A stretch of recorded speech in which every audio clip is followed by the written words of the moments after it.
On that sweltering summer morning, when the mockingbirds still sang in the cotton fields of Willowbrook and the Mississippi sun painted the sky blood orange, the fate of 17-year-old Samuel was sealed without his knowing. For Mistress Catherine Montgomery had set her emerald eyes upon him with a hunger no Sunday sermon from Reverend Blackwood could ever extinguish. And if this story grips your heart, leave your like and subscribe so you don't miss the next chapter, because what comes next will shake your soul to its very foundations. Samuel was a tall, strong young man of about 17 years who had worked in the big house since he was a boy of 8. When Colonel Montgomery purchased him from a slave auction in New Orleans, after his mother Rose had been sold separately to a plantation in Georgia, and he never saw her again, the memory of her face fading like morning mist with each passing year. In the Montgomery household, Samuel had learned to read in secret with the Colonel's youngest daughter, Miss Elizabeth, who had a gentle heart and enjoyed teaching letters to the house servants when her father was away on business in Natchez or Vicksburg. But Elizabeth grew up and married a wealthy attorney from Charleston, moving away to live in a grand mansion by the sea. And Samuel remained alone with his hidden books, tucked beneath the straw mattress in the cramped quarters behind the big house. Colonel Montgomery was a man of stern demeanor but fair by the brutal standards of the time. He did not whip his slaves without cause, and provided sufficient rations so they could work from sunup to sundown without collapsing in the merciless heat. However, his wife, Mistress Catherine, was a creature of entirely different nature. She had come from Charleston at age 19, a beautiful woman with raven hair and eyes like a cat stalking prey. Married to Montgomery through an arrangement between their prominent families, he already a widower 25 years her senior. And from the first day, she felt the crushing weight of boredom and loneliness on that isolated plantation surrounded by endless fields of white cotton stretching to the horizon. Catherine spent her days embroidering on the veranda, reading romantic novels shipped from Boston and New York, and watching the enslaved workers toil in the fields under the brutal Mississippi sun.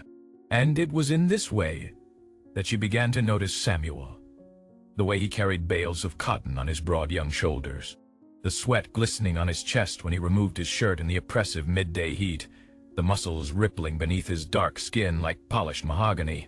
The desire that was born in her violated every law divine and human, transgressed every boundary that Southern society held sacred.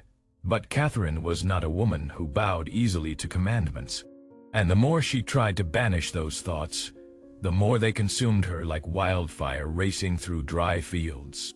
Colonel Montgomery spent long periods away from Willowbrook attending to business affairs, sometimes remaining in Natchez for weeks at a time, managing the sale of cotton and participating in state legislative matters. And it was during these absences that Catherine felt temptation growing like poisonous kudzu strangling her heart. One night under a full moon, when the Colonel had been gone for 15 days, Catherine sent word through her house servant Dulcie that Samuel should come to the big house, claiming she needed him to repair a window in her chamber that would not close properly. Samuel climbed those stairs with his heart pounding in his chest because he knew there was no broken window. He himself had checked all the latches just the previous week. When he entered the mistress's chamber, she stood there in a white nightgown, her dark hair loose over her shoulders, and there was a bottle of French wine on the bedside table. "Samuel, fix that window for me," she said with a voice soft as velvet, pointing to a window that opened and closed perfectly. He approached, pretending to examine the latch, his hands trembling, and it was then he felt her hand touch his back, her fingers moving slowly up his shirt. "Yes, ma'am. This ain't right," he murmured without turning, his voice coming out hoarse with fear. Catherine laughed softly, a laugh that was both sweet and cruel, and said, "Who are you to say what's right, Samuel? You belong to me, just as everything on this plantation belongs to me, just as the very air you breathe is mine to give or take away." He turned then and saw in her eyes a mixture of desire and power that froze his blood, because he understood in that moment he had no choice. That if he refused, he could be sold down the river to the sugar plantations of Louisiana, where slaves died within 5 years, or worse. that she held over him the power of life and death as absolute as any ancient queen over her subjects. Those who heard this story could not remain indifferent, just as you should not remain indifferent. If this story touched you, leave your like so it won't be forgotten, because what happened next changed everything and deserves to be remembered while there is still memory in this land. That night Samuel did what she commanded, and while he was with her, he felt he was losing something of himself, a piece of his soul he would never recover, because there was no pleasure in it, only shame and self-loathing, as if he were betraying everything his mother Rose had taught him about dignity and honor before they were torn apart on that auction block. Catherine, however, felt pleasure, a pleasure mixed with the intoxication of power, of having bent this strong young man to her will, of having violated every rule and emerged unpunished, of having tasted a forbidden fruit that society said was hers to take but never to acknowledge. After that first night, she summoned him again and again, always at dawn when the household still slept and the overseer was making his rounds in the distant fields, and Samuel went because he had no alternative. But each time he climbed those stairs, he felt he died a little more inside, his spirit withering like cotton plants in a drought. In the slave quarters, others began to notice the change in Samuel. Old Ezra, who had survived 60 years of bondage and had eyes that missed nothing, saw the way the mistress looked at the young man with those predatory eyes.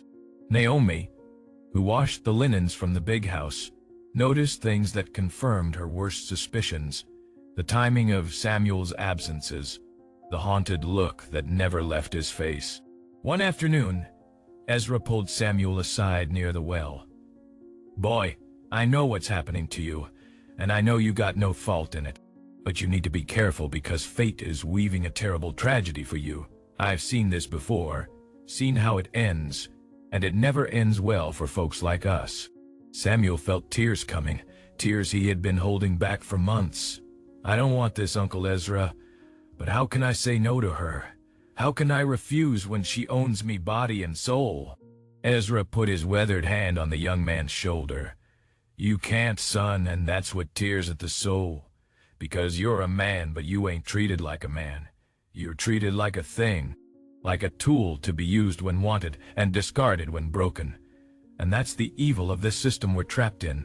The two stood in silence for a long time, listening to the cicadas singing and the wind rustling through the cotton plants, until Ezra said, "Pray, son, pray to your ancestors to protect you, because a great storm is coming. I can feel it in my bones." And he was right, because 3 weeks later, Catherine discovered she was pregnant. And though Colonel Montgomery believed the child was his, since he still visited his wife's bed occasionally when he was home, Catherine knew the truth in the depths of her heart, knew that this child might be born with features that would betray everything, that would tear down the careful facade she had constructed. Fear consumed her like a fever. She stopped summoning Samuel, began avoiding him, and even considered arranging to have him sold to a slave trader who would take him far away, perhaps to the cotton plantations of Texas or the tobacco fields of Virginia, where he would disappear into the vast machinery of bondage. Samuel noticed the change and felt immense relief, as if he had been freed from an invisible prison. But the relief was short-lived, because one afternoon Colonel Montgomery summoned him to the plantation office, and by the serious expression on the master's face, Samuel knew something terrible was about to happen. "Samuel," said the colonel with a voice cold as winter frost, "I've been told stories about you and my wife, stories I don't want to believe but that I must investigate for the honor of my family name." Samuel felt the ground vanish beneath his feet. His mouth went dry, his heart raced like a runaway horse. "Master, I never disrespected the mistress, I swear by my mother's soul who I'll never see again." The colonel observed him with those steel-gray eyes. "Then why is she nervous? Why have you been avoiding the house? Why did Dulcie see you leaving her chamber before dawn?" Samuel did not know what to answer. Any word could be his death sentence, so he remained silent, eyes downcast, hands trembling like leaves in a storm. The colonel stood, took the whip that hung on the wall. "I'm going to give you one chance to tell the truth, Samuel, and depending on what you say, I'll decide what to do with you, whether to sell you, or worse." It was then that Samuel, in a flash of courage or desperation, decided to tell everything, because keeping that secret was killing him from the inside, eating away at him like a cancer. He told how the mistress summoned him, how he could not refuse without risking death or sale, how he suffered each time he climbed those stairs to her chamber. And as he spoke, tears streamed down his face, 17 years of pain and humiliation pouring out in broken words.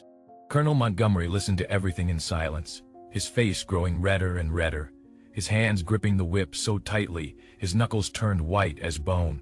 And when Samuel finished, there was a silence that seemed to last an eternity, a silence filled with the weight of terrible decisions. Then the colonel said only, "Get out of here. Go to the quarters and don't leave until I decide what to do with you, and pray to whatever God you believe in, because your fate hangs by a thread." Samuel ran from that office, his heart nearly bursting from his chest, and went straight to the slave quarters, where Ezra and Naomi waited anxiously. "What happened, boy?" asked Ezra with fear in his ancient eyes. "I told him everything," Samuel replied, his voice breaking. "Now only God knows what will become of me, whether I'll live to see another sunrise." That night the entire plantation fell into tense silence. Everyone knew a storm was forming in the big house. Voices were heard, Catherine screaming, the colonel shouting even louder, plates breaking, doors slamming, and at dawn a single gunshot echoed across the plantation, making everyone wake in terror, though no body was ever found and no explanation was ever given. Early the next morning, the overseer came to the quarters and told Samuel to prepare himself, said the colonel was selling him to a slave trader passing through the region, a man who took enslaved people south to the sugar plantations of Louisiana, where life was even harder and slaves rarely survived more than a few years in the brutal conditions. Samuel gathered his few possessions, the small Bible that Miss Elizabeth had secretly given him, the image of a saint his mother had hung around his neck when he was a child, and said goodbye to his companions in the quarters. Ezra cried. Something the old man had not done in decades. Naomi made the sign of the cross. Before departing, Samuel looked one last time at the big house and saw Catherine at the chamber window, her hand on her belly already slightly rounded, her eyes red from crying. And in that moment, he felt neither hatred nor pity for her. He felt only an immense emptiness, because he understood that both were victims of a cruel system that transformed human beings into objects, into property, into things without will of their own. The wagon that would take him away was waiting. Samuel climbed up shackled with 5 other slaves who had also been sold, and as Willowbrook Plantation faded into the distance behind them, he thought of his mother Rose, whom he would never see again, of Miss Elizabeth who had taught him letters, of old Ezra and his wise counsel, and he thought too of that child, who might be born with his eyes or his features, and who would grow up never knowing who the real father was, living a lie constructed on the foundation of violence and violation. The story of Samuel was lost in the vast machinery of American slavery, like so many other stories of men and women who were used, abused, and discarded like broken tools. But his pain echoed through time, a silent scream of all those who could not say no, who had no choice, who carried on their backs not only the weight of forced labor, but also the intimate and cruel violence that happened in the shadows of the big houses across the South. And if this story made your heart beat faster, go now to the channel and subscribe to discover the other voices that time tried to silence. Because we must remember, we must honor the memory of these men and women who suffered so that we today can be free, and never, never forget that freedom is the most precious thing a human being can have, and that no one, absolutely no one, has the right to take another person's dignity, no matter their skin color, social position, or the power they wield, because in the end we are all children of the same earth. all deserving of respect, love, and the chance to live with our heads held high and our hearts at peace.